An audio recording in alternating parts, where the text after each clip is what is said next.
ফিরলাম আজকে বাংলাদেশে বিরতির আগের সলিমুল্লাহ খান আপনার কাছে জানতে চাইছিলাম যে জোর জুলুমের দেশ বাংলাদেশ কিনা। আমি শুধু তার সাথে একটু যুক্ত করতে চাই যে সরকারের ভেতরে ও সরকারের বাইরে রাজনৈতিক দলগুলোর কার্যক্রম এই মুহূর্তে কতটা জনবান্ধব, তারা কতটা গণমুখী সরকারের ভেতরে এবং বাইরে, এটাও যদি আপনি একটু বলেন। এখন জনবান্ধব কথাটা বলবার আগে আমরা জনগণের যে গঠন সেটা আগে বলা দরকার। আমাদের যে আমরা সবাই মানবাধিকার করি, মানবাধিকার কথাটা বলি কেন? আমরা তো নাগরিকও বটে, মানে এখানে নাগরিক অধিকার আর মানবাধিকারকে আমরা প্রায় এক জায়গায় আনি। দুটো কথা এখানে মনে পরিষ্কার দরকার। একটা হচ্ছে আমরা বলি আমার যেমন জন্মগত অধিকার, কথাটার মানে কি? কথার একটা সরলার্থ আছে, ইংরেজিতে বলে ন্যাচারাল রাইট। এর মানে হচ্ছে এই অধিকারটা রাষ্ট্রের কাছ থেকে আমরা পাইনি। ২ নম্বর কথা হলো রাষ্ট্রটা কি জিনিস? আমরা সকলে একত্রিত হয়ে রাষ্ট্রটা তৈরি করেছি, যাদেরকে জনগণ বলা হচ্ছে। অর্থাৎ রাষ্ট্রটাই বলেন আমাদের সন্তান। আমরা রাষ্ট্রের সন্তান হবার আগে রাষ্ট্র আমাদের সন্তান হয়েছে। এই দুটোই হচ্ছে আধুনিক মানবাধিকারের গোড়ার কথা। তারপরে হচ্ছে কি, রাষ্ট্রের যখন আমাকে রাষ্ট্র এখন তার অধীনে প্রজা হিসেবে নেই, আমি সামগ্রিকভাবে রাষ্ট্রের জন্ম দিয়েছি, কিন্তু ব্যক্তি হিসেবে আমি রাষ্ট্রের অধীন। এখানে আমার দুটো রাইটের কথা বলতে হয়। একটা হচ্ছে রাষ্ট্রের কারা চালাবেন 5 বছরের জন্য বা 4 বছরের জন্য ক্ষেত্র বিশেষে, সেইটা আমরা নির্ধারণ করবো ভোটের মাধ্যমে। এই জন্য প্রথম মৌলিক অধিকার হচ্ছে ভোটের অধিকার। 2 নম্বর, রাষ্ট্র যে কোনো সময় আমার বিরুদ্ধে অভিযোগ আনতে পারে যে তুমি শৃঙ্খলা ভঙ্গ করেছো, তোমার বাক স্বাধীনতার সীমা লঙ্ঘন করেছো। সেই জন্য বলি কি, আমি আরেকটা জিনিস চাই, ইংরেজিতে যাকে বলে right two a fair trial, open trial, বিচার পাওয়ার অধিকার। এই কথাগুলো হলে এখন আপনি বলেন সরকারগুলো কতটুকু জনবান্ধব। কথাটা বলার আগে আমাকে এই 4টা পায়ের উপর দাঁড়াতে হবে, অর্থাৎ জন্মগত অধিকার এবং শেষে ভোটের অধিকার, বিচার পাওয়ার অধিকার, এবং রাষ্ট্রকে যে আমি নির্বাচিত করেছি সেই জন্যেই আমি রাষ্ট্রের অধীনস্থ হতে রাজি আছি। রাষ্ট্র যদি আমার হয়, সে রাষ্ট্রকে মানতে আমার সমস্যা নেই। এই হচ্ছে এখন আমাদের এখানে কোথায় ফাঁকগুলো আছে আমাদের খুব অন্তর দিয়ে এটা দেখতে হবে। যেমন বাংলাদেশের ইতিহাসে বলতে, বাংলাদেশের প্রতিষ্ঠার ঘটনাটা হচ্ছে মুক্তিযুদ্ধ। এখন বাংলাদেশের সীমানা যা আছে এখন, 55,000 এত বর্গ মাইল যে আমরা বলি, এইটা তো মুক্তিযুদ্ধের আগেই ঠিক হয়েছে। 47 সনের দেশভাগে এটা তো রেডক্লিফ অ্যাওয়ার্ড থেকে তো হয়েছে। এই সমস্ত ক্ষেত্রে এই জন্য আমাদের ইতিহাসটা আমরা পুরোপুরি ফেলে দিতে পারি না। ইতিহাসটা নিয়েই আমরা আমাদের সীমাটা মানি। এই যে বলছিলেন আমাদের আদৌ এখানে জোর যার মূল্য তার কিনা, আমাদের আদৌ অধিকার আছে কিনা, এটা ইতিহাস থেকে পাওয়া। আপনি লক্ষ্য করেন শুধু 100 বছর পার হয়েছে আমাদের। এই 1911 সন থেকে 1947 পর্যন্ত এখানে প্রধান সমস্যা ছিল কি? সাম্প্রদায়িক দাঙ্গা। এই যে যশোর, খুলনা, ফরিদপুর এই অঞ্চলে এই নমশূদ্রদের সাথে, যাদেরকে আগে চাড়াল বলা হতো, মুসলমানদের দাঙ্গা ছিল, এটা নিত্য সমস্যা। তারপরে হলো উচ্চ বর্ণের হিন্দু, নিম্ন বর্ণের হিন্দু, এই আর একটা সমস্যা। এখন কোথায় গেছে? 47 পর সমস্যা বদলে গেছে। এই নিম্ন বর্ণের নমশূদ্র হিন্দুদের সমস্যা পশ্চিমবঙ্গে গিয়ে একদম বিলীন হয়ে গেছে। তারা রিফিউজি হয়ে গেছে, দণ্ডকারণ্যে পাঠিয়ে দিয়েছে, মরিচচাপিতে পাঠিয়ে দিয়েছে। আমাদের কোনো সমস্যা হচ্ছে। এই জন্য আমি বললাম ইতিহাসের দিক থেকে যদি আমরা না দেখি, সমস্যার উৎপত্তিটা বোঝা যায় না। 71 সনের আগে পর্যন্ত এখানে বিহারিদের সাথে, পাঞ্জাবিদের সাথে এখানে যে দাঙ্গা হতো, 64 সনে দাঙ্গা হয়েছে, 50 দশকে দাঙ্গা হয়েছে, আদমজিতে দাঙ্গা হয়েছে। এখন দেখেন সামাজিক সমস্যার রূপ বদলেছে। এখন হচ্ছে আমাদের এখানে ধন সম্পদ ঘরে তোলার সমস্যা, যে কারণে আপনি লক্ষ্য করছেন যে জোর যার মুল্লুক তার নীতি প্রতিষ্ঠিত হয় কখন। যদি সমাজে ধন সম্পদ সঞ্চয়ের জন্য একটা নিয়ম না থাকে, একটা আইন না থাকে, বিধান না থাকে, উত্তরাধিকারের একটা বিধান না থাকে, তাহলে কিন্তু সমাজ চলে না। সম্পত্তির মালিকানার সাথে আরেকটা সত্য জড়িত হয়ে পড়ে, সম্পত্তির উত্তরাধিকার। আপনি সম্পত্তি পাবেন কি করে? বেচা বিক্রির অধিকার। যেমন কোনো কাউকে যদি বলা হয় কি আপনি সম্পত্তি ভোগ করতে পারবেন কিন্তু বিক্রি করতে পারবেন না।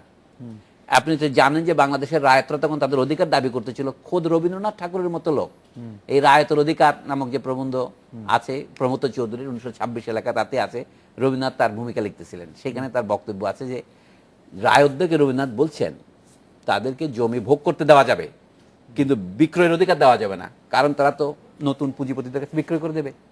এটা তো জমিদার হিসেবে তিনি বলছেন আমরা ট্রাস্টি হিসেবে রাখবো। এই কিন্তু বলছি কি সমাজের বিবর্তনের কোন স্তরে আমরা পৌঁছেছি সেটা হিসেবের মধ্যে নিতে হবে। তো বর্তমানে বাংলাদেশে আপনার কথা শেষ করা যে কি সরকার বিরোধী দল দুই দিক থেকে এখন আমাদের হুমকির মধ্যে রেখেছে। আপনি যে কোনো কিছু বলেন এটা নিশ্চয়ই কারো পক্ষে যাবে অথবা কারো বিপক্ষে যাবে। আপনি এমন কোনো কথা বলতে পারেন না যে সবসময় ইকুইলিব্রিয়ামে থাকবে। রাইট। তাহলে যার এই স্বার্থে লাগে সে তখনই বলছে আপনার স্বাধীনতা ক্ষুণ্ণ করতে চাইবে। যেমন ধরুন এইখানে এই কথা সত্য যে টক শোতে বহু রকমের মানুষ আসেন, এটা হয়ে গেছে একটা নতুন ফোরাম।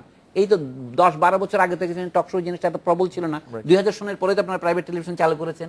আগে সরকারি টিভিতে যাইতে হলে লোকজনকে অনেক কাঠকট পড়াতে হতো, কবি জসিমউদ্দিনের মতো লোক হইতে হবে আপনাকে। জসিমউদ্দিনের একটা জোক আছে যে ওনার যে লেখা, এই গল্পটা সংক্ষেপে বলি আমি, সেটা কেউ পড়তে পারতো না।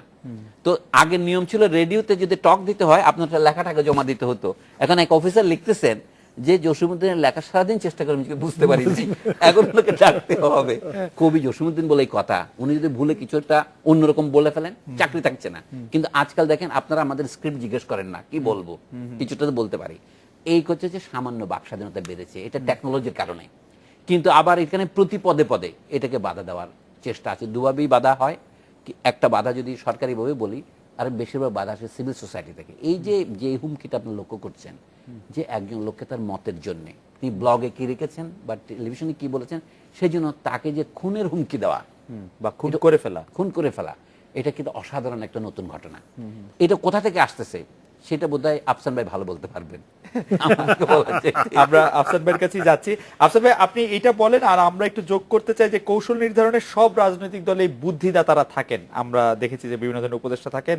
আমাদের প্রধান দুই দলে তাদের উপস্থিতি এখন আঁচ করা যায় কিনা, মানে কারা আসলে বুদ্ধিদাতা, কাদের কথায় চলছে রাজনীতির মাঠে বুদ্ধির প্যাচ কেমন দেখছেন, সেটিও যদি একটু বলেন।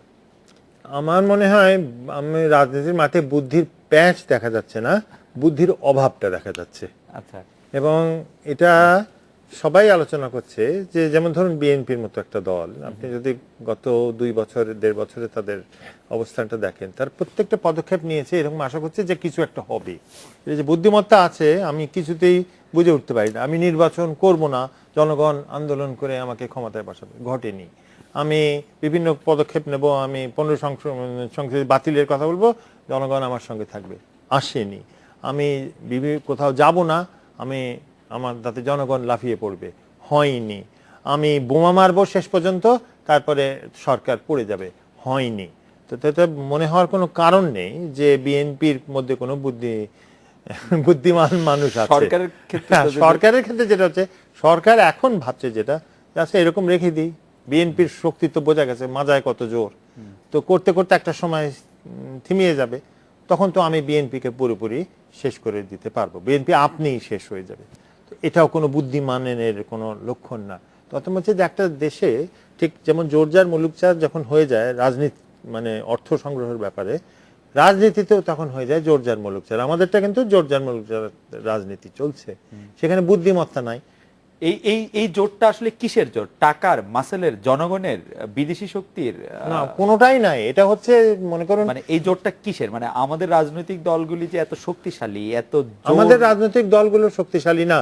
কারণ আমি এই কথাটা আমি হয়তো খুব একটা মানুষের সঙ্গে আমার একমত হবে না, আমি বলছি যে সমাজ থেকে রাজনীতি আর সরকার একেবারে তিনটা বিচ্ছিন্ন অবস্থানে চলে গেছে। আপনি বলতে পারেন না সাধারণ মানুষ এই রাজনীতির অংশ। আপনি কেন টিকতে পারেন? সাধারণ মানুষ বলছে যে আমি তোমার সঙ্গে বাহাস করব না, আমি তোমার সঙ্গে ব্যবসা করব না, আমি টিকে থাকবো। খুব চাপের মধ্যে পড়ে সে টিকে আছে, কিন্তু সে তো বলছে না যে আমাকে নির্বাচন দাও, সে তো বলছে না আমাকে ভোট দাও, সে বলছে আমাকে টিকতে দাও। আসলে ভাই, জোরজার মুল্লুকতার এই ফর্মুলায় যদি আমরা ফেলি, তাহলে এখন কি মানে এই জোটটা আসলে কার আছে? না, কারো জন্য। এটাকে হচ্ছে জোরজার মুল্লুকতার। কেন আমি বলছি কথাটা, সেটা হচ্ছে বুদ্ধির বিপক্ষে যেটা, সেটাই হচ্ছে জোর।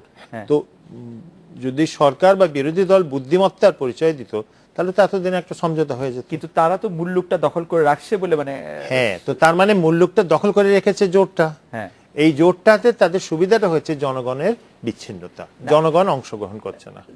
অধ্যক্ষ সুলেমান খান, আমি জানতে চাইবো যে এই জোটটা আসলে কিসের জোর বলে আপনি মনে করেন? আফসান চৌধুরী ভাই একটা ব্যাখ্যা দিলেন, এই জোটটা আসলে কিসের জোট? যদি রাজনৈতিক দলগুলি খুব জোরদার হয়, আফসান চৌধুরী ভাই অবশ্য বলছেন যে এটা আসলে খুব জোরদার না তাদের রাজনীতি। আমরা একটা কথা বলি যে প্রকৃতি শূন্যতা সহ্য করে না। আমরা যেটা আবহাওয়ার ক্ষেত্রে লক্ষ্য করি, আমাদের মানসিক আবহাওয়ার ক্ষেত্রেও তাই না, কোথাও থেকে মাঝে মাঝে শূন্যতা তৈরি হতে পারে, দুভাবে হয়। একটা হচ্ছে আপনার গায়ের জোর আছে, শক্তি আছে, সেই জন্য আপনি ক্ষমতায় আছেন। আরেকটা হচ্ছে কি আপনাকে সরিয়ে দেওয়ার মতো কেউ নেই, সেই জন্য আপনি ক্ষমতায় আছেন। এইটা অনেক সময় হয়। আমাদের বর্তমান পরিস্থিতিতে আফসান ভাইয়ের প্রথম অংশ একেবারেই খাঁটি কথা, বিএনপি বুদ্ধিমত্তার পরিচয় দেয়নি। তার মানে পরিস্থিতি অনুসারে তারা মনে করেছে কি কিছুটা জ্যোতিষ নির্ভর যাকে বলে আর কি। না জ্যোতিষ নির্ভর এটা যে এটা কোন হাসবার কথা নয় আসলে সেই দিনেও আমি যেগুলো অনেকেই নিয়তি নির্ভর। হ্যাঁ কোন জ্যোতিষের দুটো গল্প আর কি। আমি সম্প্রতি মুক্তিযুদ্ধের সময়কার স্মৃতিকথা পাঠ করছি, তো পড়ছিলাম যে প্রফেসর গোলাম মুর্শিদ রাজশাহী বিশ্ববিদ্যালয়ে তার একটা বই পড়ছিলাম, বইটার নাম যখন পলাতক, মুক্তিযুদ্ধের দিনগুলি। সেখানে তিনি দুইটা ভবিষ্যৎবাণীর কথা বলেছেন। একটা উদাহরণ দিচ্ছি, যে সংস্কৃত বিভাগের অধ্যাপক সুখরঞ্জন সমাদ্দার উনি বললেন কি আমি ক্যাম্পাস ছেড়ে চলে যাব না, পাকিস্তান আর্মি ঢুকছে 13 এপ্রিল। তো উনি বললেন কি আমার জ্যোতিষ কোষ্ঠীতে আমি দেখেছি আমি 63 বছর বাঁচবো, আমার বয়স এখন 36, সুতরাং আমি আমার যাওয়ার দরকার নাই কারণ আমার মৃত্যু হবে না। কিন্তু তারপরেও প্রথমে এসেই পাকিস্তান প্রথম তাকে হত্যা করেছে। তখন গোলাম মুর্শিদ রসিকতা করে মন্তব্য করছে উনার জ্যোতিষ ঠিকই ছিল, 63 হ্যাঁ 36 হয়ে গেছে, ট্রান্সপোজ হয়ে গেছে। আচ্ছা আরেকটা হচ্ছে কি যুদ্ধের শেষে সকলে তখন স্পেকুলেট করছে কলকাতায় কখন যুদ্ধ লাগবে, ভারতের সাথে পাকিস্তানের কখন যুদ্ধ হবে, তাড়াতাড়ি দেশে ফিরতে হবে। অধ্যাপক আলী আনোয়ার সম্প্রতি মারা গেছেন, ইংরেজি বিভাগের শিক্ষক, তিনি এবং তার স্ত্রী তারাও কলকাতায় গেছেন। তো আলী আনোয়ার সাহেব সিরিয়াসলি এসে অক্টোবরের দিকে এসে গোলাম মুর্শিদকে বলছেন যে আমি একটা জ্যোতিষের কাছ থেকে গুনে আসছি যে ডিসেম্বরের প্রথম দিকে যুদ্ধ লাগবে, ফলে আমরা দেশে ফিরতে পারবো। তো যুদ্ধ সত্যি সত্যি লেগেছে, ইন্দিরা গান্ধী বাইরে থেকে ফিরে এসেছেন ডিসেম্বরের প্রথম দিকে। অ্যাকচুয়ালি নভেম্বরের 21 তারিখ থেকে সংঘাত শুরু হয়ে গেছে, পাকিস্তান জরুরি অবস্থা ঘোষণা করেছে 23 তারিখে, এভাবে যুদ্ধ ডিসেম্বরের শুরুতে হয়ে গেছে। এবং পাকিস্তান যত দ্রুত পরাজিত হবে বলে আশা করা গেছিল তার চেয়ে অনেক দ্রুত পরাজিত হয়েছে, যেমন যশোর ক্যান্টনমেন্টের পতন হয়েছে। সেই জন্য জ্যোতিষটা ফলে গেছে। এই জন্য বলছি আমাদের ভবিষ্যৎবাণীর অবস্থাও সেই রকম। আমরা ক্ষমতায় আছি কেউ কেউ ওই জ্যোতিষ 3-6-6-3 হয়েছে বলে মানে ঘটনা চক্রে, রাইট, আর অনেক ক্ষেত্রে হুবহু যেটা ভবিষ্যৎবাণী করি সেটা হয়ে যাচ্ছে, কারণ অবস্থা দেখলে ভবিষ্যৎবাণী করা যায়, জ্যোতিষ লাগে না। কথা বুঝতে পারছেন? বর্তমানে আমাদের ক্ষমতার ভ্যাকুয়াম হচ্ছে, এইটা ঠিক। আসল কথা বলি, স্টেকটা হচ্ছে এখানে আমাদের বিএনপি ও নো বিএনপি, আমাদের একটা গণতান্ত্রিক রাষ্ট্র দরকার। বিএনপি যদি তার সেই দায়িত্ব পালন করতে না পারে তাহলে সমাজের সাময়িক একটা শূন্যতা তৈরি হবে, এবং সেই শূন্যতাটা কারোর জন্য ভালো নয়। মানে অর্থাৎ যখনই পর্যন্ত আমরা কিছু না জানি, ইংরেজিতে যাকে বলে ডার্ক হর্স, এই সমস্ত কথা বললে লোকে মনে করে বিপজ্জনক হয়ে ওঠে, যে তখন হচ্ছে বিপদটা অনির্দিষ্ট জায়গা থেকে আসে বলেই এটা অনেক ভয়াবহ হতে পারে। সেই জন্য সমাজে সবসময় ক্ষমতার ভিত্তিটা ট্রান্সপারেন্ট রাখা দরকার। ক্ষমতার ভিত্তি ট্রান্সপারেন্ট রাখার কথা বলছেন। আমরা এটা বিরতি নিতে হবে। যখন আফসান চৌধুরী বলছিলেন যে বিএনপি নির্বুদ্ধিতার কথা, তখন আমাদের অনেক দর্শক অনেক প্রশ্ন করেছেন। এই মুহূর্তে আমার সামনে যে প্রশ্নটা আছে উনি পারভেজ, উনি বলছেন যে আফসান চৌধুরীর কাছে প্রশ্ন, বিএনপির এখন কি করা উচিত, আপনি এই সম্পর্কে কোনো কিছু বলবেন কিনা? আমরা বিরতির পর ফিরে আসছি, এবং বিরতির পর একই প্রশ্ন আপনাদের দুজনের কাছে করতে চাই, যেটি আমাদের প্রশ্ন, সেটা হচ্ছে দেরিতেও ধীরে হলেও নাগরিক সমাজ সংকট উত্তরণে কিছু কার্যক্রম হাতে নিয়েছে বলে তারা দাবি করছে। এই উদ্বিগ্ন নাগরিক সমাজে আপনারা কিভাবে আছেন, থাকছেন কিনা, নাই হলে কেন?